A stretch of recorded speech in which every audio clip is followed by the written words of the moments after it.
Begin this recipe by preparing the filling. Grab a medium bowl and beat 8 ounces of softened cream cheese until it's as smooth as silk. Toss in a 1/4 cup of powdered sugar and a 1/4 cup of maple syrup and whip it all together until it's well combined. Then stir in a 1/2 cup of chopped pecans and set it aside. Now, it's time to prep the French toast. Take your loaf of French bread and slice it into 1-inch thick pieces. In each slice, carve out a little pocket. Be careful not to cut all the way through.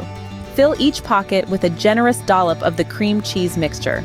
Next, in a large bowl, whisk together 4 large eggs, a cup of whole milk, 1/2 cup of heavy cream, a 1/4 cup of maple syrup, a teaspoon of vanilla extract, 1/2 teaspoon of ground cinnamon, and a pinch of salt until it's well combined. Get ready to cook the French toast.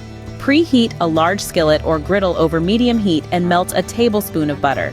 Dip each stuffed slice of bread into the egg mixture, ensuring both sides are well coated.